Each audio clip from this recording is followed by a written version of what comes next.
Innal hamdalillah wassalatu wassalamu ala Rasulillah wa ala alihi wa sahbihi wa man tabi'ahum bi ihsan ila yaumil qiyamah. Ikhwan ikhwati yang semoga Allah rahmati dan Allah berkahi. Alhamdulillah tentunya kita senantiasa bersyukur atas seluruh nikmat yang Allah berikan kepada kita, karena hakikatnya semua kebaikan dan kenikmatan yang kita peroleh pada kehidupan ini bukan karena kuatnya kita, bukan karena pintarnya kita, tetapi hakikat kita mendapatkan semua kebaikan pada kehidupan kita karena Allah lah yang menyempurnakan nikmat itu datang pada kehidupan kita dan tidak pernah memberhentikan. Walaupun sering sekali kita mengganti setiap kenikmatan dengan keburukan, Allah tidak pernah bosan untuk terus memberikan kenikmatan kepada hambanya. Ada di antara kita yang diberikan kenikmatan pagi, siangnya kita sudah berbuat dosa. Ada pula yang diberikan kenikmatan sore, malamnya kita sudah berbuat maksiat. Tapi itu pun tidak pernah menjadi alasan bagi Allah untuk menghentikan laju nikmatnya pada kehidupan kita, untuk menunjukkan bahwasanya Allah itu sempurna ketika mensifati dirinya sebagai Khalik. Dan salah satu sifat yang Allah miliki ketika Allah menjadi Khalik bagi kehidupan setiap makhluknya, Allah terus memberikan kenikmatan pada setiap manusia, pada setiap makhluk, tak melihat apapun warnanya, tak melihat dimanapun dia berada, maka Allah terus memberikan kenikmatan itu pada kehidupan kita. Dan kenikmatan itulah yang senantiasa kita syukuri, terutama ketika kita diberikan kenikmatan ilmu, karena kenikmatan ilmu merupakan bagian dari rezeki. Makanya sampai-sampai kita menjumpai Imam Ibnu Hajar berkata, seluruh para nabi dan seluruh para rasul kalau mereka diberikan nikmat oleh Allah itu, mereka selalu merasa cukup. Tetapi ada satu nikmat yang mereka tidak pernah cukup walaupun sudah diberikan oleh Allah. Apa nikmat yang mereka tidak pernah cukup?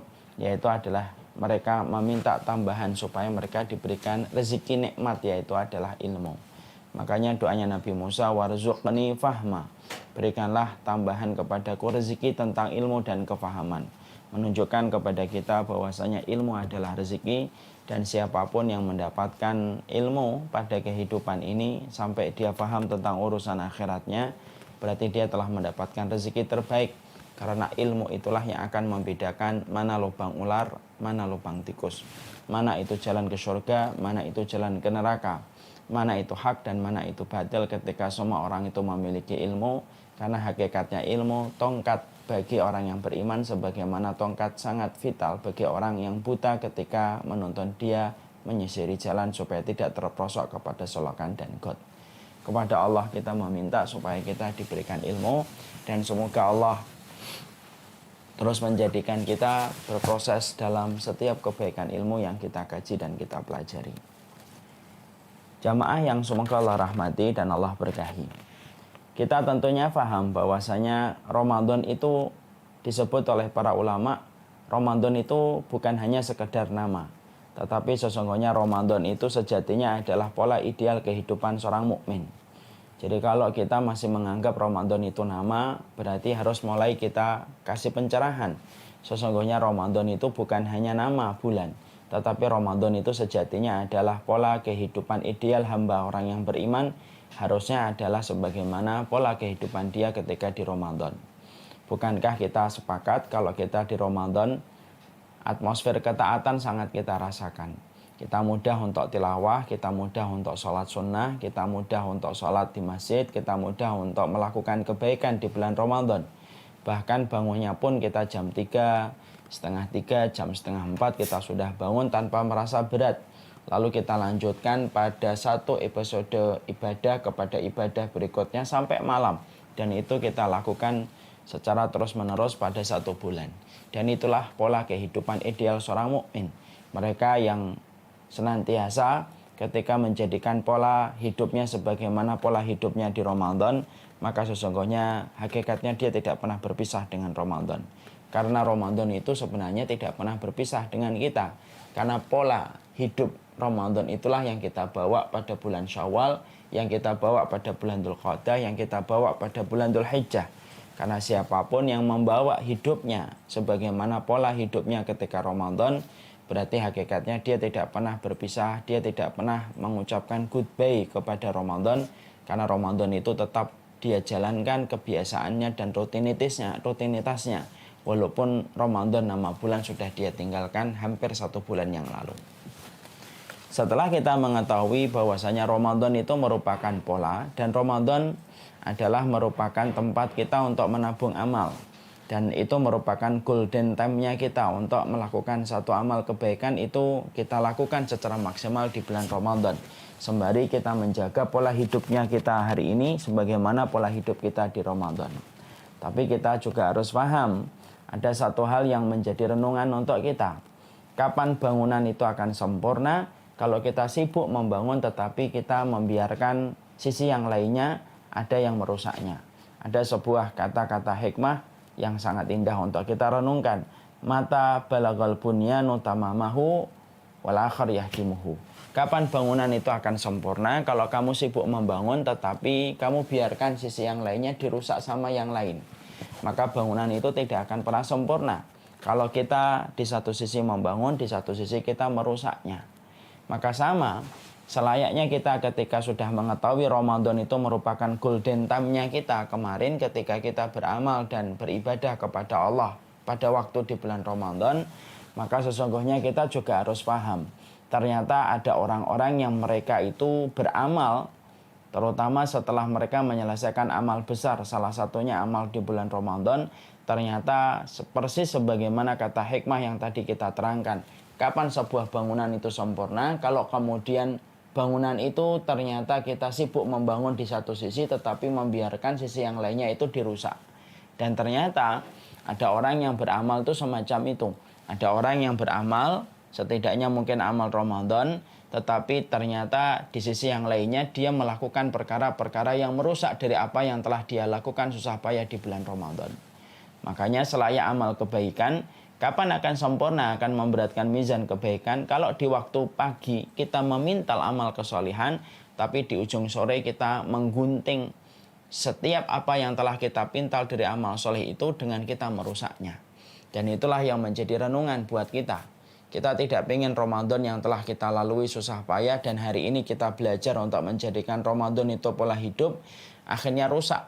Gara-garanya ternyata kita itu sibuk membangun, tetapi setelah itu kita membiarkan apa yang telah kita susah bangun, apa yang telah kita pintal dengan amal soleh, ternyata kita secara tidak sadar menggunting setiap apa yang sudah kita pintal sampai kita rusak, sampai bangunan itu tidak akan sempurna. Kalau ternyata kita rajin membangun sebuah amal, tetapi kita tidak sengaja ataupun sengaja membiarkan amal-amal yang menggerogoti apa yang telah kita lakukan itu merusak dari jerih payah dan pengorbanan yang telah kita lakukan ketika kita di bulan Ramadan. Dan tentunya kita tidak ingin yang semacam itu. Kita tidak ingin Ramadan itu sia-sia.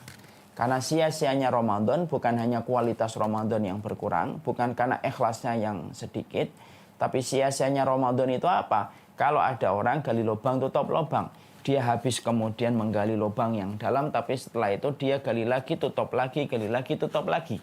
Ada orang yang mereka sibuk beramal, tapi mereka tidak sadar melakukan amalan-amalan dosa, yang ternyata notabene dosa-dosa itu merusak dari amal yang telah dia lakukan sebelumnya. Dan itulah yang kita khawatirkan dan kita takutkan.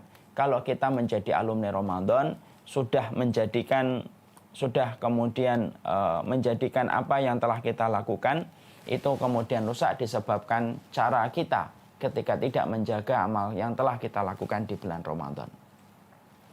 Makanya Allah itu sudah mengingatkan kepada kita bahwasanya termasuk kerugian itu bukan hanya mereka yang sibuk bermaksiat.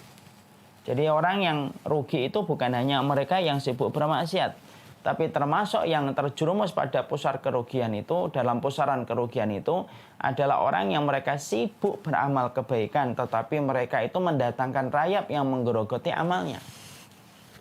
Jadi termasuk orang yang berada pada kerugian itu bukan hanya yang berzina, bukan hanya yang mencuri, tapi termasuk yang berada pada pusaran dan tali kerugian itu, terutama kalau kita sudah menyelesaikan Ramadan, yang termasuk orang yang berada dan terjerumus pada pusaran kerugian itu, yaitu adalah mereka yang sudah sibuk luar biasa melakukan amal kebaikan, tapi ternyata ketika mereka sudah melakukan susah payah apa yang mereka lakukan ketika membangun bangunan-bangunan amal ketaatan, ternyata mereka membiarkan rayap merusak apa yang telah mereka bangun, Sehingga apa yang telah mereka usahakan di bulan Ramadan, susah payah ketika itu telah menjadi golden time-nya kita untuk menabung dan memberatkan mizan kebaikan, tanpa kita sadari rayap-rayap yang kita datangkan di bulan Syawal, di bulan Dzulqa'dah, maka itu merusak bangunan ketaatan yang kita lakukan dengan susah payah dan usaha pengorbanan yang luar biasa di bulan Ramadan.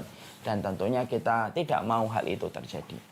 Makanya inilah yang menjadikan kita akhirnya faham. Sesungguhnya ternyata bukan hanya kebaikan yang bisa menghapuskan dosa, tapi ternyata ada beberapa kemaksiatan yang apabila kita tidak fahami, apabila kita tidak mengerti, justru akan menjadikan amal Ramadan yang telah kita lewati ketika kita menjadi alumni Ramadan 1441, maka itu yang akan menjadikan amal Ramadan kita itu hilang dan menguap dan tidak tersisa apapun di sisi Allah. Dan itulah yang kita khawatirkan. Allah lalu kemudian menyampaikan ayat-ayatnya kepada kita supaya kemudian kita memahami tentang betapa pentingnya kita menjaga diri dari amal yang disusupi dengan rayap yang bisa merusak pahala yang harusnya kita dapatkan. Yang pertama, kalau kita buka dalam surat An-Nahl ayat yang 92. Allah menyampaikan wala takunu kallatina qadat ghazlaha min ba'di quwwatin ankatha. Allah menyampaikan kepada kita, janganlah kamu itu sebagaimana seorang perempuan yang menguraikan benangnya yang sudah dipintal menjadi kuat lalu menjadi cerai kembali.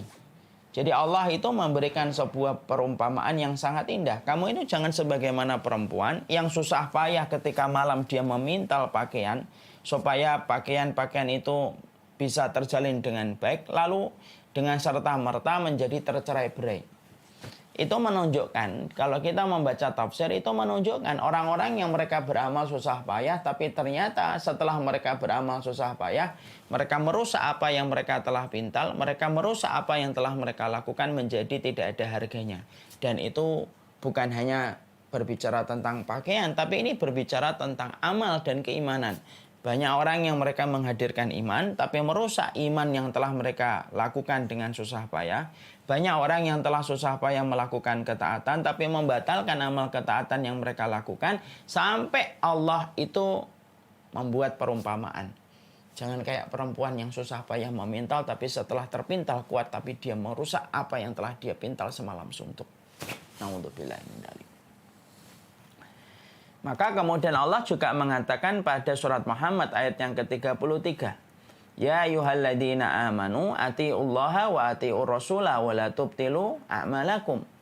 Allah juga mengatakan kembali pada surat Muhammad ayat yang ke-33. Hei orang-orang yang beriman, taatlah kamu kepada Allah dan taatlah kamu kepada Rasul. Wa la tubtilu a'malakum. Dan janganlah kamu sampai membatalkan amal kalian. Jangan sampai membatalkan amal kalian. Dua ayat ini sudah cukup memberikan pencerahan kepada kita. Allah sudah memberikan nasihat, Allah sudah memberikan wasiat kepada orang yang beriman. Jangan hanya kamu beramal, tapi jangan sampai amal yang telah kamu lakukan itu sia-sia, musnah dan hancur. Persis sebagaimana seorang wanita yang susah payah dia memintal, dia rusak apa yang telah dia pintal semalam suntuk.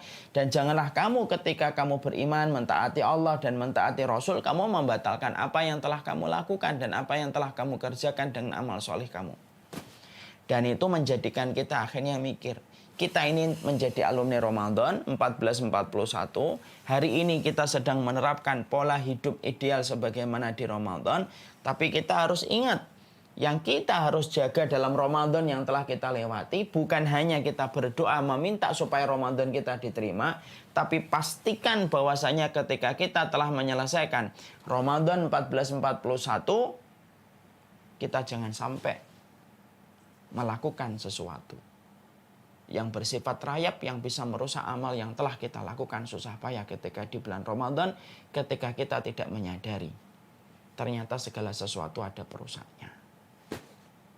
Makanya saya menyampaikan, maka ketika sholat itu ada pembatalnya, wudhu itu ada pembatalnya, maka sejatinya amal kebaikan pun ada penghapusnya. Ya. Maka ketika wudhu ada pembatalnya, sholat itu ada pembatalnya, maka amal itu pun juga ada penghapusnya. Sebagaimana kalau kita punya kayu, maka ada perusaknya, yaitu adalah rayap. Kalau kemudian kita punya bantal, maka itu perusaknya yaitu adalah udara yang lembab. Kalaulah kemudian handphone, yaitu ada perusaknya, yaitu adalah ketika dia jatuh ataupun tercebur ke air, segala sesuatu ada perusaknya. Sama, Ramadan yang telah kita lalui adalah ketaatan. Ramadan yang telah kita lewati adalah amal solih, dan itu pun ada perusaknya. Dan kita harus tahu perusak-perusak apa yang bisa merusak amal yang telah kita usahakan susah payah di bulan Ramadan, supaya kita tidak sampai mendatangkan perusak-perusak amal yang telah kita lakukan susah payah, supaya apa yang telah kita bangun susah payah di bulan Ramadan tidak menguap sia-sia, tidak terkoyak-koyak setelah kita memintalnya dengan sekuat tenaga kita ketika di bulan Ramadan. Makanya saya menyampaikan, maka ketika Ramadan itu telah selesai, bukan hanya doa yang dikencengin. Doa tetap kita kencengin supaya kita diterima amal Ramadan kita. Sebagaimana para ulama salaf, para ulama terdahulu sampai mereka meminta 6 bulan supaya amal mereka diterima di bulan Ramadan. Doa tetap kita panjatkan, terus kita mengetuk pintu langit supaya amal Ramadan kita diterima. Bukan hanya kita meningkatkan grafik ketaatan kita, karena salah satu indikator alumni Ramadan yang diterima amal Ramadannya adalah grafik ketaatan yang bertambah. Dua itu tetap kita harus lakukan. Tapi ada tambahan satu. Pastikan kita tidak melakukan sebuah perkara yang merusak amal Ramadan kita. Salah satunya ketika kita mendatangkan rayap-rayap yang bisa merusak amal kebaikan yang telah kita lakukan susah payah. Bukan hanya rayap Ramadan, bukan hanya amal Ramadan, tapi bisa merusak apa yang telah kita lakukan susah payah ketika kita mengharapkan pahala di sisi Allah. Saya pernah membaca sebuah tulisan, ini analogi saja. Ada orang ketika dia berbisnis, salah satu di antara kode etik berbisnis itu jangan sampai berbohong kepada customer. Karena itu akan merusak trust dan kepercayaan customer kepada produsen barang. Ternyata ada satu produsen yang kemudian sudah diberikan trust oleh salah satu konsumennya, lalu kemudian mereka terikat dalam intransaksi ekonomi dan bisnis. Sampai akhirnya pada satu waktu sang produsen berbohong dan berdusta dan ketahuan sama konsumennya. Apa yang terjadi? Semua jalinan yang telah mereka lakukan begitu lama menjadi rusak berantakan. Bahkan bukan hanya ini, konsumen ini pun menyampaikan betapa kecewanya dia kepada sang produsen, dan akhirnya berakibat kepada konsumen-konsumen yang lainnya pun ikut mundur. Di situ akhirnya kita mendapati kalau bangunan bisnis saja bisa hancur gara-gara kita melanggar kode-kode etik di dalam kita berbisnis, maka sesungguhnya amal ibadah pun ternyata ada rayapnya. Karena bukan hanya kayu yang ada rayapnya, bukan hanya wudhu yang punya pembatalnya, bukan hanya sholat yang ada pembatalnya. Ternyata amal ibadah secara umum pun ada pembatalnya.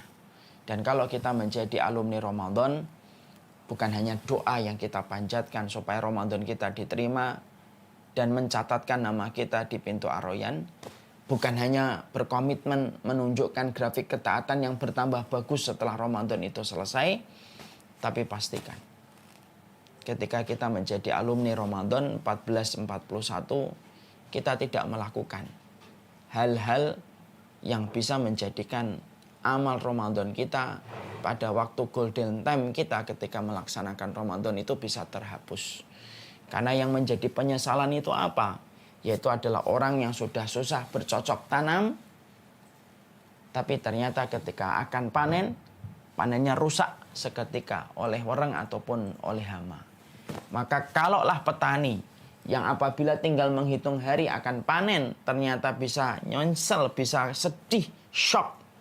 Ketika panen yang akan dia petik dalam hitungan hari rusak gara-gara hama ataupun wereng, maka yang lebih shock lagi adalah orang yang mereka rajin beribadah. Mereka rajin melakukan ketaatan, tapi tanpa mereka sadari. Mereka melakukan perbuatan-perbuatan lain tanpa mereka ketahui dengan ilmu, karena mereka tidak tahu dan tidak mau mengaji. Ternyata apa yang mereka lakukan itu merusak apa yang telah mereka lakukan susah payah di dalam ketaatan. Na'udzubillahi min dzalik, dan itulah yang kita khawatirkan. Menyesalnya petani yang gagal panen saja sudah kita rasakan, bagaimana kesedihan itu pun biasa kita rasakan. Apalagi gagalnya seseorang ketika memetik amal kebaikan yang telah mereka lakukan dengan kebaikan di akhirat dan gagal mendapatkan itu, tentunya itulah yang paling mengkhawatirkan kita. Ramadan itu golden time. Ramadan telah kita lewati dengan tilawah. Ramadan telah kita lewati dengan segala macam pengorbanan, jerih payah. Bagaimana kita begadang, bagaimana kita meningkatkan dan berkomitmen pada setiap ketaatan ketika Ramadan. Dan itu tetap kita jaga polanya setelah Ramadan itu selesai. Maka pastikan jangan sampai kita mendatangkan satu perusak amal yang menjadikan Ramadan kita menjadi tidak berkualitas. Yang menjadikan amal kebaikan kita bisa menjadi rusak. Karena ternyata ada beberapa amal yang disebutkan di dalam hadis-hadis Rasulullah. Ternyata amal-amal tersebut bisa merusak apapun yang telah kita lakukan susah payah ketika kita melakukan amal ketaatan di bulan Ramadan. Maka setelah itu maka kemudian kita lalu bertanya, apa sih rayap-rayap perusak ibadah kita itu apa? Ini pertanyaan kan? Jadi setelah kita memahami betapa ruginya orang ketika mereka tidak jadi memanen atas apa yang mereka lakukan, sebagaimana petani yang gagal panen ketika diserang oleh hama ataupun mereng. Sekarang perusak amal ibadah kita ini apa sih? Ya.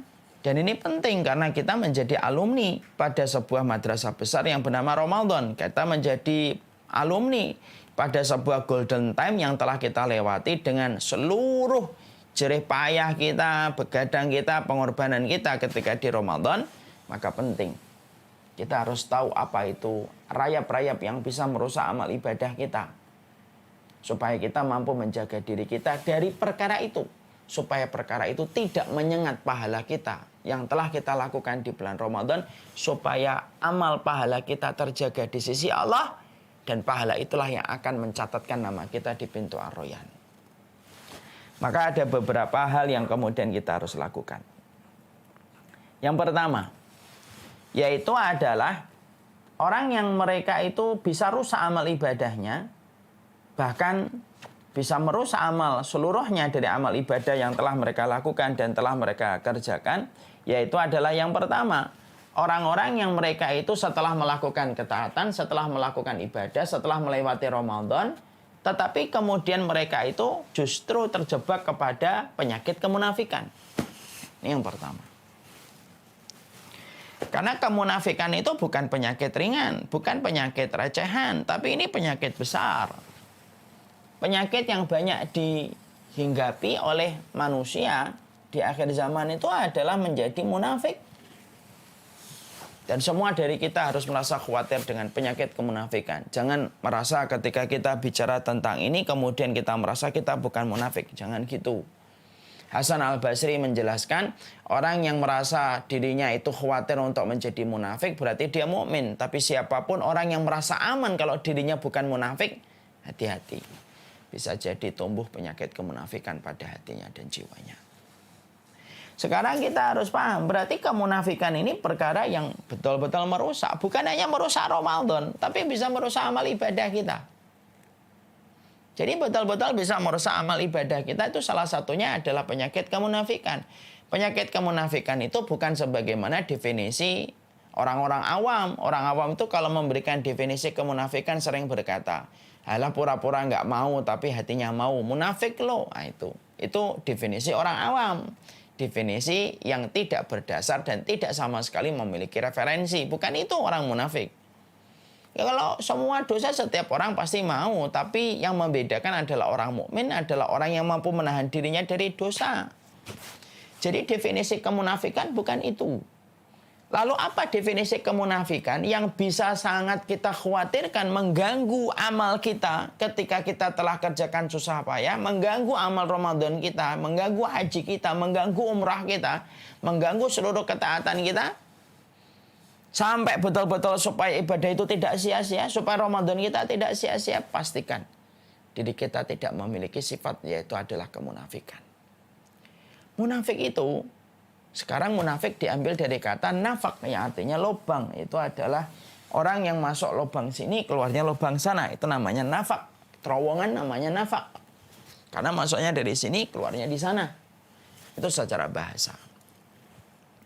Adapun munafik itu secara makna istilah adalah orang yang dohirnya Islam. Orang yang dohirnya Islam, tetapi walaupun dohirnya Islam, tetapi di dalam hatinya dia memiliki sifat-sifat yang dibenci oleh Allah Subhanahu wa taala yang akan kita bahas. Sifat-sifat apa itu? Walaupun dohirnya mereka itu muslim. Tapi sebelum kita membahas itu, maka saya menyampaikan munafik itu ada dua. Ada munafik amali, ada munafik i'tiqadi. Munafik amali itu munafik yang sejatinya munafik yang lebih ringan daripada munafik yang kedua, munafik i'tiqadi.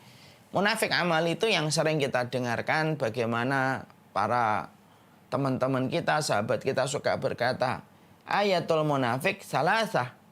Tandanya orang munafik itu 3. Kalau ngomong bohong, kalau berjanji mengingkari, kalau kemudian diberikan amanah maka dia berkhianat.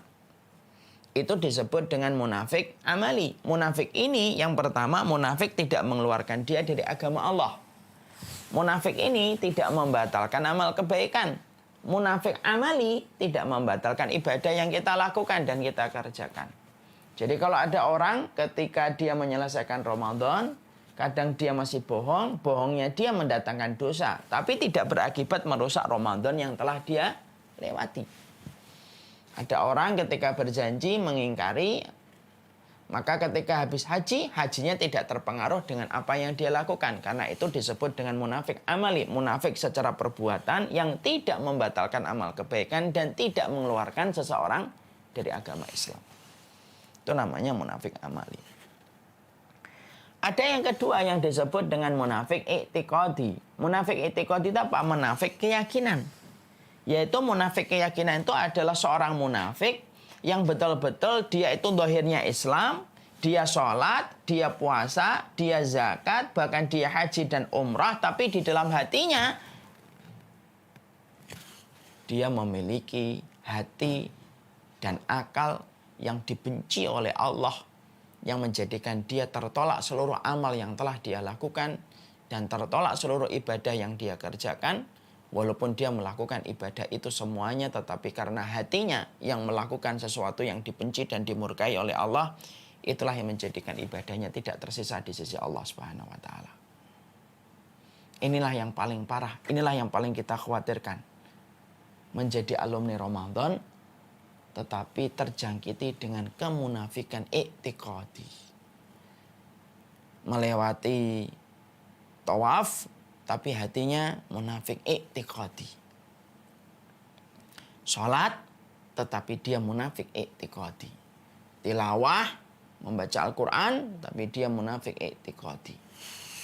Karena jangan kita membayangkan orang munafik itu tidak sholat. Kata siapa? Orang munafik sholat.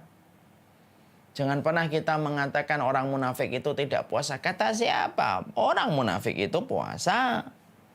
Jangan katakan orang munafik itu tidak zakat. Orang munafik pun membayar zakat. Bedanya apa? Bedanya adalah di dalam hatinya menyimpan sesuatu yang dibenci oleh Allah. Dan apa yang mereka sembunyikan pada hati mereka, itulah yang menjadikan Allah menghapuskan seluruh amal ibadah mereka tidak tersisa. Dan tidak ada tempat kembali bagi mereka kecuali adalah neraka. Apa itu tanda-tanda orang itu menjadi munafik i'tiqadi ya Ustadz? Setidaknya ada 5 tanda yang Allah kemudian sampaikan kepada kita bahwasanya seseorang itu telah menjadi munafik i'tiqadi. Yang pertama, dia mendustakan Rasulullah SAW. Ya, dia mendustakan Rasulullah, dia benci kepada Rasulullah SAW. Maka sesungguhnya semacam ini walaupun dohirnya Islam, terkadang kita jumpai ada orang itu walaupun kalau ditanya Muslim, Muslim. Tapi saya menganggap Nabi Muhammad itu ya kayak laki-laki biasa dalam kurun sejarah. Kayak tokoh-tokoh sejarah yang merubah dunia saja. Maka dia mendustakan Rasulullah. Maka dia benci sama Rasulullah SAW. Walaupun dia mungkin mengatakan dirinya Islam, mungkin akan bersyahadat dan mungkin akan bersumpah untuk mengakui dirinya itu Muslim, tapi inilah yang disebut munafik i'tiqadi. Hatinya benci kepada Rasulullah. Dua, dia benci dan mendustakan apa yang diturunkan kepada Rasulullah walaupun mengerjakan. Dia kalau sudah bicara tentang syariat, maka dia pilih syariat yang dia suka, dia kerjakan. Kalau ada syariat yang dia tidak suka, walaupun ada perintahnya di dalam Al-Quran, walaupun ada perintahnya di dalam hadis, maka dia akan menampakkan aura ketidaksukaannya dan bahkan berani untuk menolak syariat itu hanya karena syariat itu tidak sesuai dengan hobinya, tidak sesuai dengan tempat komunitasnya, tidak sesuai dengan kemauannya. Akhirnya semua syariat itu ditolak, dipinggirkan, ditaruh di dalam parit-parit kehidupan yang tidak sama sekali pernah diambil dan diagungkan sebagaimana dia mengagungkan sebagian hukum yang lainnya. Maka kalau ada yang semacam itu, ini termasuk fix dan confirm. Munafik i'tiqadi, walaupun dia mungkin melakukan. Ya, dia nggak suka sholat, walaupun mungkin sholat. Saya nggak suka sholat sebenarnya. Saya nggak suka jilbab, walaupun kemudian dia pakai jilbab. Ya, saya nggak suka menutup aurat, walaupun dia menutup aurat, tapi dia menyatakan ketidaksukaannya, maka itu salah satu sifat di antara munafik i'tiqadi. Munafik yang berbahaya. Makanya maaf saya sering sampaikan di banyak kesempatan, kalau seorang muslim dan muslimah sudah di hadapan dengan syariat, maka sesungguhnya kalau dia sudah berada di hadapan syariat itu, berikanlah kepatuhan. Walaupun kita belum bisa untuk melakukan amal tersebut pada hari itu. Saya tahu ini hukumnya wajib, tapi saya belum mampu dan saya memohon supaya Allah mengampuni dosa saya dan membimbing saya untuk melakukan lagi nanti di masa mendatang. Ini namanya lemah iman. Tapi banyak orang ketika tidak mampu untuk melakukan satu syariat, maka dia nistakan, dia cela syariat itu, dikatakan syariat itu tidak relevan, syariat itu tidak sesuai dengan kondisi zaman, syariat itu tidak sesuai dengan masyarakat hari ini, yang dia anggap bahwasanya dia lebih tahu tentang apa yang cocok untuk masyarakat hari ini daripada Allah dan Rasulnya. Hati-hati, itu berarti menjadi munafik i'tiqadi pada sifat yang kedua. Makanya lembut. Orang munafik i'tiqadi itu nggak kelihatan secara zahirnya, tapi kelihatan bagaimana dia memandang apa yang Allah turunkan kepada Rasulullah, apakah dia setuju ataukah tidak. Itu yang kedua. Yang ketiga, menolak Rasulullah dan menolak apa yang disampaikan oleh Rasulullah. Maka dia menolak, kalau kemudian hampir sama dengan sifat yang ketiga, dia menolak apa yang dikatakan oleh Rasulullah. Dia tolak hukumnya, dia tolak hukumnya, dia tolak hukumnya, dia tolak hukumnya. Dan itu termasuk salah satu kriteria kemunafikan i'tiqadi. Yang keempat, dia senang melihat kaum muslimin itu kalah, tapi dia sedih kalau melihat kaum muslimin itu menang. Jadi kalau lihat kaum muslimin menang, sedih dia. Tapi kalau melihat kaum muslimin kalah, bergembira, dia tepuk tangan dan menyalahkan kaum muslimin. Terbelakang, goblok, bodoh, akan dikatakan semacam itu. Maka yang semacam itu termasuk salah satu kriteria kemunafikan i'tiqadi. Kemudian yang berikutnya, loyalitasnya diberikan kepada mereka yang tidak beriman, yang notabene yang tidak beriman itu memusuhi Allah dan Rasulnya. Loyalitasnya diberikan kepada mereka yang sejatinya mereka itu memerangi Allah dan Rasulnya dan ingin memadamkan cahaya Allah dan Rasulnya. Nah, orang munafik itu memberikan loyalitasnya itu kepada mereka. Makanya kalau ada orang yang sudah terjangkiti dengan kemunafikan i'tiqadi, walaupun menjalankan Ramadannya tidak akan tersisa di sisi Allah Subhanahu wa taala. Makanya Allah sebutkan di dalam surat Muhammad ayat yang ke-9, "Dzalika bi annahum karihu ma anzalallah fa ahbata a'malahum." Maka Allah kemudian menyampaikan itu disebabkan karena mereka membenci apa yang Allah turunkan, fa ahbata a'malahum. Maka Allah hapuskan seluruh amal yang mereka lakukan. Dan orang-orang yang melakukan kemunafikan i'tiqadi itu sejatinya melakukan tindakan subversif dia di hadapan Allah ketika dia menampakkan zahirnya Islam. Menampakkan zahirnya Islam, tetapi ternyata di dalam hatinya, di balik jiwanya, Dia membenci dengan perkara-perkara pokok yang Allah turunkan dalam kehidupan Nabi dan Rasulnya. Walaupun dia bisa bersembunyi di balik dohirnya yang mengatakan dirinya adalah seorang muslim. Makanya kita ketika memahami ini bukan untuk memvonis orang. Saya nggak mau untuk memvonis orang. Kita memvonis diri kita termasuk ataukah tidak. Makanya Allah itu saking sayangnya kepada orang yang beriman, Allah wanti-wanti supaya kita itu mengetahui bagaimana sifat kemunafikan untuk mendiagnosa diri kita apakah kita ini kemunafikan ataukah tidak. Makanya di awal surat Al-Baqarah Allah menerangkan orang yang beriman 4 ayat. Menerangkan orang kafir 2 ayat. Tapi ketika Allah menerangkan orang munafik 13 ayat. Kenapa kok Allah jauh lebih banyak ayatnya ketika menerangkan orang munafik daripada orang kafir? Karena orang kafir jelas, kalau orang munafik tidak jelas. Dia tertutup, tercover dia. Sehingga kemudian Allah yang membuka hakikat mereka dan membuka sejatinya sifat mereka. Dan itulah yang menjadikan kita berpikir apakah kita menjadi alumni Ramadan itu memiliki sifat-sifat ini ataukah tidak. Kalau iya, ambil air wudhu, bertobat dengan taubatan nasuha. Orang yang pernah mengolok-ngolok syariat Allah, orang yang pernah bercanda-canda dengan hukumnya Allah, orang yang pernah kemudian bercanda atas nama Rasulullah tetapi merendahkan Rasulullah, orang yang pernah kemudian membenci salah satu hukum walaupun mungkin melakukan, orang yang pernah memberikan loyalitas kepada orang yang benci kepada Islam. Semua itu terkategori sebagai orang munafik yang dikhawatirkan menjadikan Ramadan kita sia-sia ketika kita berperilaku sebagaimana perilaku kemunafikan, dan itulah yang kita khawatirkan.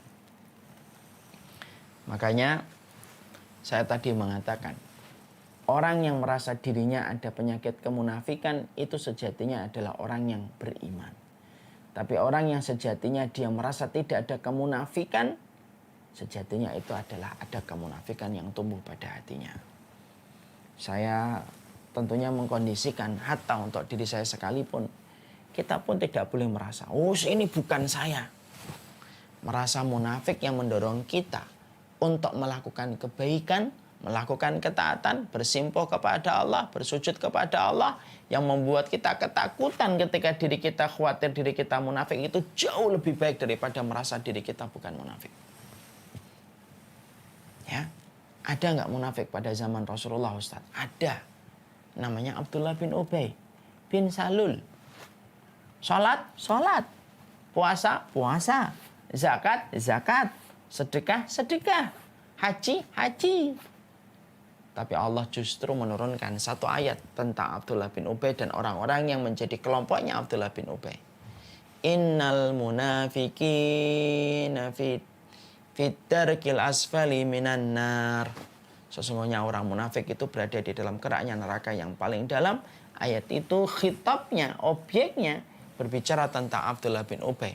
Orang-orang munafik itu ditaruh di dalam kerak neraka. Semua sholatnya, semua puasanya, semua zakatnya, semua amalan ketaatan mereka yang telah mereka lakukan dimakan oleh ratu kemunafikan sampai tidak tersisa di sisi Allah. Dan nerakanya orang munafik lebih parah daripada nerakanya orang-orang kafir sekalipun. Lebih parah daripada nerakanya Fir'aun, lebih parah daripada nerakanya Haman, lebih parah daripada nerakanya Qarun, lebih parah daripada nerakanya Abu Jahal dan Abu Lahab sekalipun. Karena mereka ditaruh di dalam kerak neraka yang paling dalam, waliyadzubillah. Makanya kita sering berdoa, Allahumma inni a'udzubika minan nifaq. Ya Allah, sesungguhnya aku berlindung diri dari segala macam kemunafikan. Mari kita menjadi orang yang menyelesaikan Ramadan, alumni Ramadan 1441, gaya hidup Ramadan kita jalankan ketika kita di bulan Syawal dan di bulan Dzulqa'dah, insya Allah besok atau lusa. Tapi yang jelas, diagnosa hati kita, apakah ada kemunafikan ataukah tidak. Benci nggak kita sama Rasul? Benci nggak kita kepada syariat yang pernah diturunkan kepada Rasul? Kita pernah menolak nggak salah satu hukum itu? Kalau memang belum mampu, jangan tolak. Katakan pada hukum yang kita belum mampu, saya tahu ini yang benar, tapi saya belum mampu mengerjakan. Itu jauh lebih baik. Karena itu menunjukkan kelemahan iman yang bisa jadi ketika dia mengakui lemah dan rendah di hadapan Allah, justru Allah akan menolongnya. Daripada dia ketika ada di depan hukum, dia tidak berdaya di depan hukum itu, lalu dia tolak hukum itu dan mengatakan hukum itu tidak relevan. Itu berbahaya. Ya. Diagnosa diri kita, apakah senang melihat orang yang tidak beriman menang? Apakah kita sedih ketika melihat kaum muslimin yang menang? Dan lihat, apakah kita pernah memberikan loyalitas kita kepada orang yang tidak beriman sama Allah dan Rasulnya, dan memberikan loyalitasnya kepada mereka yang berusaha memadamkan agama Allah dan Rasulnya ataukah tidak? Karena Ramadan itu layaknya dijaga. Kalau mutiara saja yang paling mahal dijaga dengan luar biasa dari maling dan usaha-usaha pencuri, Ramadan itu golden time-nya kita, mutiara kita yang harus kita jaga. Dan salah satu yang bisa menyengat, yang membatalkan amal Ramadan kita itu kemunafikan i'tiqadi. Saya pernah baca lukisan Mona Lisa itu dijaganya luar biasa. Hanya lukisan yang katanya senyuman paling misterius di dalam kehidupan manusia. Yang pasti tentunya semahal-mahalnya lukisan itu tidak akan pernah mampu mengalahkan mahalnya amal Ramadan kita. Harusnya itu lebih layak untuk kita jaga. Itu yang pertama. Yang kedua, termasuk amal yang bisa menjadikan amal Ramadan kita itu hilang. Dan amal ketaatan kita hilang menjadi sia-sia, tidak ada pahalanya di sisi Allah. Yaitu adalah orang-orang yang mereka itu meniatkan di balik setiap ibadah yang mereka lakukan, di balik setiap ketaatan yang mereka kerjakan, niatnya, orientasinya untuk mendapatkan dunia. Kalau ada orang yang kemarin Ramadan, dia taat ketika di bulan Ramadan, tapi niatnya ketika dia taat, dia solih di bulan Ramadan, supaya dunianya itu membaik, supaya proyeknya itu lancar, supaya seluruh urusan finansialnya itu menjadi menanjak. Lalu dia puasa Ramadan, meningkatkan ketaatan di bulan Ramadan, tilawah dan tahajud. Tapi tilawahnya dan tahajudnya bukan niatnya supaya dipanggil pintu Ar-Royan, tapi ketika dia tilawah, dia tahajud, dia sholat, dia dakwah, niatnya supaya dia itu mendapatkan balasan di dunia atas seluruh yang dia inginkan. Orang yang menginginkan tujuan dibalik setiap ketaatan itu dunia, maka terhapus amal tersebut dan tidak ada pahala di sisi Allah, karena balasannya diberikan oleh Allah di dunia dan tidak ada lagi balasan di akhirat. Karena amal itu tergantung niatnya. Ada orang yang kemarin ngaji Quran di bulan Ramadan. Kenapa engkau membaca Qurannya banyak? Supaya dipanggil pintu Ar-Royan. Ada orang yang membaca Quran, tilawah, tahajud ketika di bulan Ramadan. Tapi niatnya supaya pundi-pundi finansialnya, ekonominya membaik. Maka sesungguhnya yang kedua inilah yang akan terkena objek dari dua ayat yang sangat luar biasa. Menampar saya, menampar kita semuanya. Ayat itu adalah Man kana yuridul hayatad dunya wa zinataha nuwaffi ilaihim a'malahum fiha wa hum fiha la yubkhasun. Ulaika alladhina laysa lahum fil akhirati ilan nar wa habita ma sana'u fiha wa batilum ma kanu ya'malun. Bapak dan Ibu perhatikan ayat ini.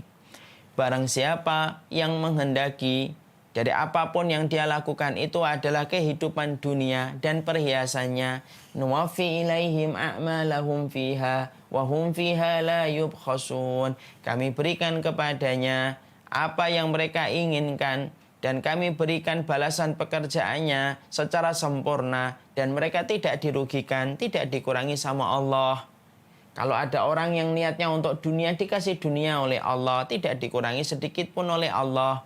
Siapapun yang niatnya untuk perempuan, dikasihkan oleh Allah perempuan itu dan tidak dikurangi oleh Allah. Siapapun yang sholatnya, puasanya, tilawahnya, dan seluruh amalnya, lalu dia niatkan untuk dunia yang dia ingin dapatkan, untuk materi yang dia ingin bangun, Allah akan berikan dunia itu, Allah akan berikan materi itu, lalu tidak dikurangi oleh Allah. Ayatnya berhenti di sini? Tidak, Allah lanjutkan. Ulaika alladzina laisa lahum fil akhirati illan nar wa habita ma sana'u fiha wa batilum ma kanu ya'malun. Maka itulah orang-orang yang tidak mendapatkan balasan apapun kelak di akhirat kecuali adalah neraka. Sia-sia apa yang mereka lakukan, batil atas apa yang mereka usahakan. Jadi orang-orang yang mereka tidak melakukan amal apapun kecuali adalah niatnya, orientasinya, tujuannya untuk dunia. Kalaupun dia tilawah, maka tujuannya untuk dunia. Kalaupun dia puasa, tujuannya untuk proyek dan finansial. Allah akan berikan proyeknya, Allah berikan finansialnya, Allah berikan materinya. Tapi di akhiratnya tidak mendapatkan apapun kecuali neraka. Sia-sia apa yang mereka lakukan, batal atas apa yang mereka usahakan. Dan inilah yang kita khawatirkan.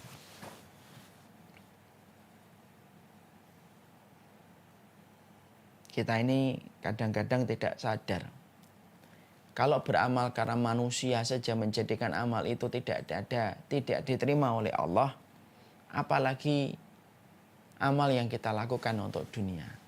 Padahal dunia itu di sisi Allah tidak lebih daripada sayap seekor nyamuk yang begitu hina di hadapannya. Makanya Allah marah, Allah itu murka.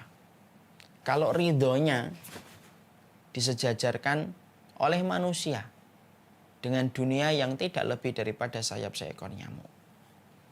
Padahal ibadah itu harusnya niatnya untuk akhirat. Karena kita juga harus mengerti kalau akhirat sudah diperbaiki, dunia itu pasti akan ikut terbaiki. Kenapa? Karena akhirat yang mahal, yang tidak ada harganya, saking mahalnya saja sudah kita perbaiki, apalagi urusan dunia yang lebih murah daripada urusan akhirat. Maka inilah yang menjadikan akhirnya kita mengerti.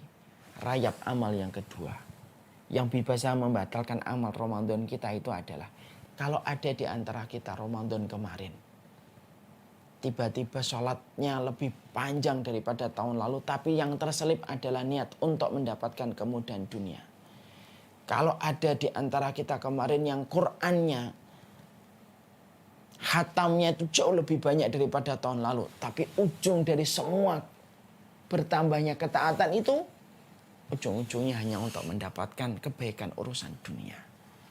Maka hadisnya yang kita sudah sering hafal, innamal a'malu bin niat. Seluruh amal tergantung bagaimana niatnya. Dan itu yang kita harus mengerti. Itu yang kedua. Yang ketiga. Yang ketiga termasuk salah satu di antara hal yang kita khawatirkan bisa menjadi rayap yang bisa merusak amal ibadah ketaatan kita di Ramadan ataupun yang lainnya. Di mana itu merupakan salah satu investasi terbaik kita ketika kita telah menyelesaikan Ramadan kita. Yaitu adalah yang ketiga. Orang-orang yang mereka itu menjadi walinya Allah ketika di saat keramaian, tetapi menjadi walinya setan ketika di tengah kesepian. Artinya kalau di depan orang banyak maka dia sholih. Tapi kalau sudah sendirian maka kelihatan betul sifat aslinya dan karakter dasarnya. Ini bukan berarti, kita akan jelaskan itu, nanti kita bacakan dulu hadisnya. La'alamanna aqwaman min ummati ya'tuna yawmal qiyamati bihasanati amsali jibali tihamah biyadan fayaj'aluhullahu azza wa jalla haba'an mansura. Akan datang pada hari kiamat dengan membawa kebaikan sebesar gunung Tihamah yang putih. Gunung Tihamah itu salah satu gunung di luar kota Madinah. Pada saat dia membawa amal sebesar gunung yang begitu banyak, maka saat itu pula Allah itu menjadikan seluruh amal kebaikannya itu bagaikan debu yang berterbangan. Tidak ada tersisa. Maka Thauban, salah satu di antara budaknya Rasulullah, bertanya, "Ya Rasulullah, sifhum lana." Ya Rasulullah, sifatilah sifat mereka supaya hatta lanakuna minhum wa nahnu la na'lam. Karena kami khawatir kalau itu bisa mengenai kepada kami tanpa kami sadari. Maka kemudian Rasulullah mengatakan, innahum ikhwanukum wa min jildatikum wa ya'khuduna minal laili kama ta'khudun walakinnahum aqwamun idza khallu bi maharimillah intahakuha. Maka Rasulullah SAW kemudian bersabda, mereka itu saudaramu. Mereka juga sholat malam sebagaimana kalian. Tapi yang menjadikan mereka itu betul-betul merugi adalah idza khallu bimaharimillah intahakuha. Yaitu adalah ketika mereka itu dalam kondisi sendirian, lalu merasa tidak ada orang, merasa tidak ada teman, merasa tidak ada orang-orang yang kemudian dia kenal, intahakuha, pada saat itulah kemudian dia melanggar apa yang dilarang oleh Allah Subhanahu wa taala. Ini menunjukkan kepada kita bahwasanya salah satu perkara yang bisa merusak amal ibadah kita, yang bisa merusak amal ketaatan yang kita lakukan ketika kita telah menjadi alumni Ramadan. Yang ketiga, orang-orang yang mereka itu ketika di depan temannya, di depan teman taklimnya, mereka baik betul, mereka solih betul. Tapi justru ketika mereka sudah jauh dari teman-teman taklimnya, jauh dari keramaian orang yang mengenalnya, tepat pada saat itulah kemudian dia itu menjadi walinya syaitan. Dosa-dosa besar dia kerjakan. Dosa-dosa yang dibenci oleh Allah akan dia kerjakan. Karena apa? Karena dia hanya takut kepada pandangan manusia lebih besar daripada pandangan Allah yang mengenai kepada dia ketika dia dalam kondisi sendirian. Makanya Masya Allah inilah yang menjadikan akhirnya kita khawatir. Ustadz, siapa di antara kita yang tidak menyembunyikan dosa? Bukankah kita semua rata-rata manusia itu kan suka menyembunyikan aib dan dosa? Betul. Bedanya adalah orang ini betul-betul terus-terusan semacam itu. Setiap dia merasa tidak ada orang, pada saat itulah dia selalu langsung merasa aman dari pandangan orang. Pada saat itulah dia berubah total dari sifat aslinya ketika di depan orang banyak.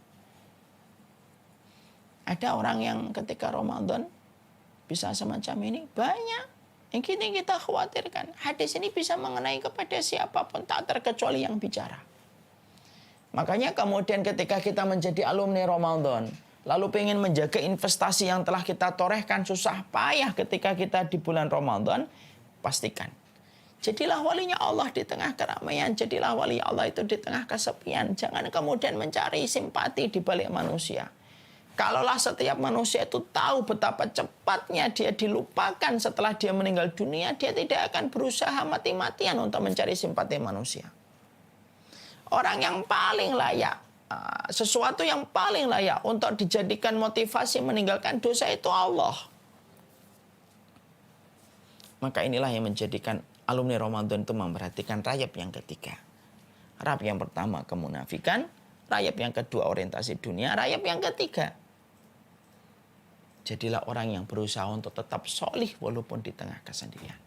Tetap solih ketika tidak banyak orang. Tetap solih walaupun di tengah malam ketika tidak banyak orang yang tahu tentang apa yang kita lakukan.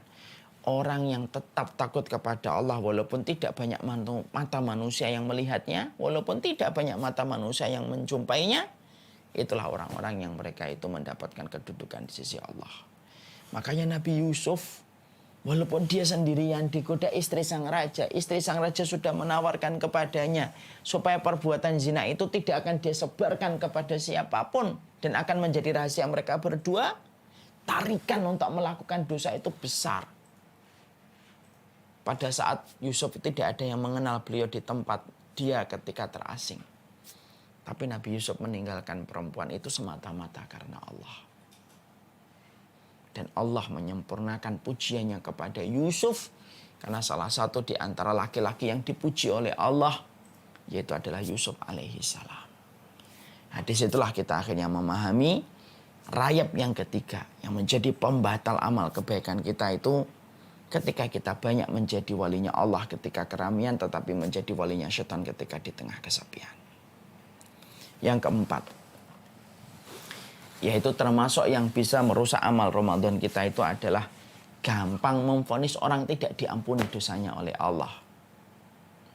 Ya.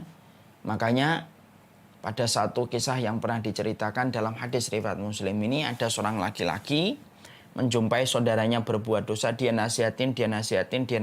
Sampai akhirnya sahabatnya yang dinasihatin ini tidak kunjung meninggalkan dosa. Sampai sahabat ini lalu kemudian akhirnya marah. Dan ketika marah dia mengatasnamakan Allah. Orang semacam dirimu tidak akan diampuni oleh Allah. Lalu dia tinggalkan orang tersebut. Lalu kemudian orang tersebut akhirnya bertobat. Lalu kemudian dia berubah menjadi baik. Lalu kemudian orang yang satunya meninggalkannya. Lalu kemudian ketika mereka meninggal dunia dihadapkan kepada Allah, maka Allah berfirman, "Man dalladzi yata'alla alayya alla akfiru li fulanin fa inni qad ghafartu li fulanin wa habbattu amalaka." Siapa yang bersumpah atas nama aku bahwasanya aku tidak akan mengampuni si fulan, sesungguhnya aku telah mengampuninya dan aku telah menggugurkan amalmu karena kamu telah berani bersumpah atas namaku, aku tidak mengampuni dosanya fulan. Ini termasuk hal yang kadang-kadang bisa dilanda sama orang yang sedang bersemangat untuk menasihati temannya, tapi temannya tidak kunjung merespon nasihat-nasihat yang diberikan. Biasanya kita tanpa sadar ditunggangi oleh setan, lalu kita marah, dan kemarahan kita langsung kita vonis bahwasanya orang tersebut tidak diampuni oleh Allah. Jangan gampang memvonis. Salah memaklumi jauh lebih baik daripada salah memvonis. Makanya kalau kemudian kita dapati orang cerita sama kita dosa sebesar apapun, katakan sesungguhnya Allah lebih besar daripada seluruh dosa yang telah kita lakukan dalam seumur hidup kita. Kalau kita melakukan 1000 dosa, Allah memiliki 1001 magfirah. Kalau kita melakukan 1 juta dosa, Allah memiliki 1.000.001 magfirah. Kalau ada orang yang melakukan dosa 1 miliar, Allah memiliki 1 miliar 1 magfirah yang Allah akan berikan lebih besar daripada dosanya manusia. Makanya kalau kita lagi ngobrol, ketika kita kemudian berhadapan dengan orang yang terus berdosa, ngelihat orang bermaksiat terus gitu, jangan sampai keluar kata-kata yang kita atasnamakan kepada Allah. Demi Allah orang semacam ini tidak akan diampuni oleh Allah. Jangan begitu. Karena bisa jadi sebelum dia mati, dia akan bertobat dan Allah terima tobatnya. Dan bisa jadi kita yang bersumpah atas nama Allah kita salah dan Allah marah, murka. Karena kita telah berani menyeret namanya untuk sesuatu yang Allah sebenarnya luas magfirahnya dan ampunannya kepada setiap manusia. Makanya supaya Ramadan kita tidak sia-sia. Yang keempat, jangan gampang memvonis bahwasanya seseorang itu tidak diampuni oleh Allah. Kecuali ketika kita mengatakan secara umum, orang yang berzina sampai meninggal dunia, maka dia akan terkena dosa besar. Dan itu adabnya pedih pada waktu hari kiamat ketika berada di neraka. Barang siapa yang membawa kesyirikan sampai mati, dosanya tidak akan diampuni oleh Allah. Maka semacam itu boleh. Sifatnya supaya memberikan kewaspadaan dan kehati-hatian supaya umat itu paham bahwasanya perkara itu adalah perkara yang harusnya kita waspadai untuk kita hindari dalam kehidupan kita. Tapi kalau sudah vonis nama, padahal dia masih hidup, perjalanan dia mungkin masih bisa bertobat, jangan sekali-kali kita memvonis secara muqayyad. Jangan sampai kita memvonis secara langsung kepada orang dengan menyebutin nama, lalu menyertakan nama Allah ketika kita memvonis saudara kita. Karena bisa jadi orang tersebut bertobat dan Allah terima tobatnya. Saya ini jujur ya, pernah ngeliat orang-orang yang saya dulu pernah jumpai. Saya pernah mikir kok ada ya orang kok tega melakukan itu dan tega melakukan ini. Tapi orang-orang yang dulu pernah saya komentari dan saya meminta ampunan sama Allah, hari ini orang-orang itu telah hijrah kembali kepada Allah. Kita tidak pernah tahu akhir kehidupan seseorang. Lihatlah orang itu jauh lebih baik daripada kita. Karena itu bentuk bagaimana tawaduknya seorang muslim. Hasan al-Basri pernah ditanya, gimana sih arti tawaduk itu? Tidaklah kamu keluar dari pintu rumahmu kecuali kamu melihat orang lain jauh lebih baik daripada dirimu. Dan orang kalau sudah tawaduk tidak akan sibuk memvonis orang, karena akan sibuk memvonis dirinya sendiri. Kemudian yang kelima, termasuk perkara yang harus betul-betul diwaspadai seorang alumni Ramadan supaya Ramadannya tidak sia-sia, yaitu adalah jangan sampai membenci takdir. Apapun beratnya takdir, ditinggalkan orang yang kita cintai, dipisahkan dengan orang yang kita sayangi, kemudian rezeki kita yang tidak sebagaimana ekspektasi dan harapan kita, semua takdir itu, ridhoi takdir itu. Karena sekalinya seseorang muslim itu mencela takdir, maka 1 gunung Uhud emas yang kita infakkan pun tidak akan diterima oleh Allah. sampai kita ridho kepada takdir yang Allah tetapkan pada kehidupan kita. Rasulullah menyampaikan dalam hadis riwayat Muslim, "Walladzi nafsi biyadihi law anna li ahadi misla jabal Uhud dhahaban fa anfaqtahu misla ma qabilallahu minhu hatta tu'mina bil qadari." Demi zat yang jiwanya ini Umar yang berada di tangannya, andaikan salah satu di antara kalian, di antara manusia, memiliki gunung emas sebesar Uhud, kemudian dia menginfakkan di jalan Allah, Allah tidak akan pernah menerima sampai kemudian dia beriman kepada takdir. Ibnu Umar menyampaikan ini untuk menunjukkan kepada kita, menggugat takdir itu perkara besar. Satu gunung Uhud emas kita infakkan, nilainya tentunya tidak terhitung. Satu gunung Uhud emas itu diinfakkan, Allah tidak ada hajat menerimanya. Allah tidak ada ingin untuk menjumpainya, tidak ingin untuk menerimanya, tidak ingin menjadikan pemberat dalam mizan kebaikan.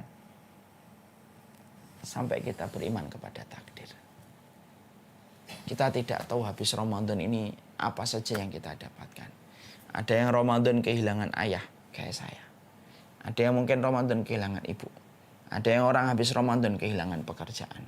Ada orang yang habis Ramadan kehilangan materi yang selama ini mudah dia dapatkan. Apapun takdir itu, ridhoi. Karena takdir Allah tidak pernah salah. Yang salah adalah cara kita membaca takdir dengan kebodohan kita. Makanya alumni Ramadan adalah orang yang mereka selalu ridho kepada takdir. Karena mereka tahu amalan Ramadan mereka sangat-sangat erat kaitannya dengan proses iman mereka kepada takdir Allah. Kemudian yang keenam, yaitu adalah jangan tinggalkan sholat asar. Karena sesungguhnya orang yang mereka itu meninggalkan sholat asar, maka bisa jadi terhapus amalannya pada hari itu. Man taraka sholat al-asri faqad habita amaluhu. Barang siapa yang meninggalkan sholat asar, terhapus amalannya. Makanya ini pula yang saya khawatirkan. Ramadan itu sia-sia bagi mereka yang menjalani Ramadan tetapi tidak sholat. Saya banyak menjumpai orang-orang yang saya kenal ataupun dari kejauhan ataupun yang tidak saya kenal. Mereka sering bertanya, gimana kalau kita puasa tapi tidak sholat? Gimana mau nggak sholat? Itu sama dengan gali lubang tutup lubang, dan tutupnya itu tidak bisa menutupi dalamnya lubang yang terlalu dalam ketika kita meninggalkan sholat. Karena kalau kita meninggalkan sholat asar saja, terhapus amalan kita hari itu. Ada orang puasa Ramadan nggak sholat asar. Amalnya hari itu tuh tidak ada yang diterima oleh Allah. Sia-sia amal Ramadannya. Karena sesungguhnya sholat dan Ramadan bagaimanapun besarnya di sisi Allah, sholat lebih tinggi dan lebih berat timbangan dan mizannya daripada puasa kita. Kemudian yang berikutnya, yaitu adalah orang yang bermusuhan sampai mereka itu berdamai. Makanya kalau ada orang yang Ramadan, setelah Ramadan selesai, dia masih bermusuhan, padahal dulunya mereka berdamai, mereka dulunya bersaudara, sampai mereka bersaudara supaya Ramadan kita lebih berkah ketika kita saling berdamai. Karena sesungguhnya kita ingat kepada apa yang disampaikan oleh Rasulullah Sallallahu Alaihi Wasallam. Pintu-pintu surga itu dibuka pada hari Senin dan Kamis. Maka diampuni hamba-hamba yang tidak menyekutukan Allah, kecuali dua orang yang mereka bermusuhan dengan dia dan saudaranya. Maka kemudian dikatakan kepadanya, fayuqalu unduru hadaini hatta yastaliha. Lihatlah dua orang ini sampai mereka berdamai. Lihatlah dua orang ini sampai mereka berdamai. Lihatlah dua orang ini sampai berdamai, kata Allah. Nah, maka pada hari Senin dan Kamis terbuka pintu surga. Ya. Lalu kemudian dihapuskan amalnya kecuali orang yang berbuat syirik. Kecuali dua orang yang bermusuhan, ditahan itu. Makanya kalau ada orang ketika mereka Ramadan bermusuhan mereka, atau sesuatu yang tidak syar'i mereka bermusuhan, tidak akan diterima itu. Susah untuk kemudian diterima sampai mereka berdamai. Dan ini merupakan salah satu amalan yang menjadikan amalan Ramadan kita sia-sia. Maka pastikan jadilah orang yang memaafkan dan jadilah orang yang gampang meminta maaf. Orang mukmin itu filosofnya tidak sebagaimana minyak yang mudah terbakar, tapi sifatnya sebagaimana air yang gampang mengademkan. Dan itu yang ketujuh. Dan yang terakhir yang kita harus waspadai supaya Ramadan kita tidak sia-sia, yaitu adalah para istri yang membuat suaminya marah. Hati-hati. Kalau ada di antara kita, Ramadan kita, sholat kita, tarawih kita, itikaf kita, susah payah kemarin, lalu ada seorang istri membuat marah suaminya, Sholat aja susah diterima, apalagi Ramadan, apalagi puasanya. Makanya Rasulullah mengatakan, 3 orang yang sholatnya tidak akan pernah mampu melampaui telinga mereka. Budak yang kabur sampai dia kembali, istri yang tidur ketika waktu malam suaminya marah kepadanya, dan pemimpin satu kaum yang kaum itu membencinya. Maka kalau ada orang yang menjalani Ramadan, setelah habis Ramadan ini bertengkar sama suaminya, sampai suaminya murka kepadanya atas perkara yang tidak syar'i, dan akhirnya suaminya sekarang belum bisa meridhoinya, hati-hati. Bisa jadi Ramadan kita terganggu frekuensi pahalanya di sisi Allah. Barakallahu fikum. Mungkin inilah yang menjadikan kita akhirnya memahami Ramadan itu investasi. Ramadan itu perhiasan dan mutiara kita yang mahal. Selepas Ramadan, satu, kita bukan hanya memperhatikan pola hidup Ramadan untuk tetap kita lanjutkan. Bukan hanya kita perhatikan doa yang kita panjatkan supaya Ramadan kita diterima. Kita bukan hanya melanjutkan bagaimana grafik ketaatan kita bertambah. Tapi pastikan bahwasanya Ramadan kita tidak terkena rayap yang bisa merusak semua investasi yang sudah susah payah kita bangun ketika di bulan Ramadan. Karena ternyata segala investasi ada perusaknya. Bisnis itu ada penghancurnya. Amal solih termasuk Ramadan pun ada penghancurnya. 1, kemunafikan. 2, orientasinya untuk dunia ketika mereka melakukan ibadah tersebut. 3, suka mengatakan dengan nama Allah bahwasanya Allah tidak mengampuni dosanya fulan. 4, yaitu adalah mereka menjadi walinya Allah ketika di tengah keramaian, tetapi menjadi walinya setan di tengah kesepian. 5, yaitu adalah mereka yang membenci takdir. 6, mereka yang meninggalkan sholat asar. 7, yaitu adalah mereka yang bermusuhan. Lalu mereka menahan dirinya karena emosi dan hawa nafsunya untuk tidak memaafkan saudaranya.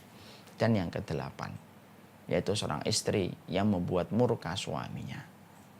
Semoga kita memahami Ramadan itu investasi.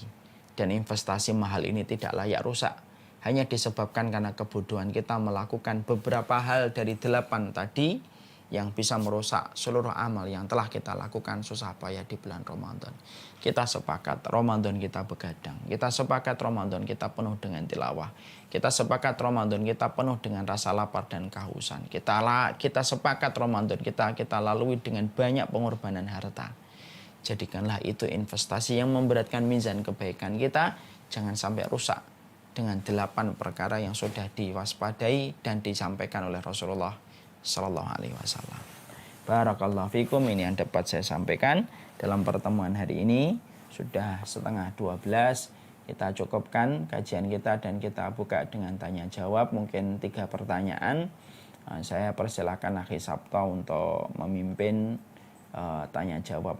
Sebelum kita buka dengan tanya jawab, mari kita berdoa untuk orang tua kita yang telah meninggal dunia. Semoga Allah mengampuni dosa-dosa mereka, melapangkan urusan barzah mereka, memberikan mizan kebaikan mereka atas apa yang telah mereka usahakan, dan semoga tempat barzahnya adalah tempat yang menghubungkan mereka dengan surga dan keridhaan Allah Subhanahu wa taala. Allahumma fir lahuma warhamhuma wa'fu anhuma wa akrim nuzulahuma. Allahumma rabbana firli wali walidayya walil mu'minina yawma yakumul hisab. Rabbana rabbirhamhuma kama rabbayani shaghira. Dan semoga orang tua kita yang masih hidup semoga disehatkan oleh Allah, diafiatkan oleh Allah, dan semoga kita tetap terus berbakti dan birrul walidain kepada mereka.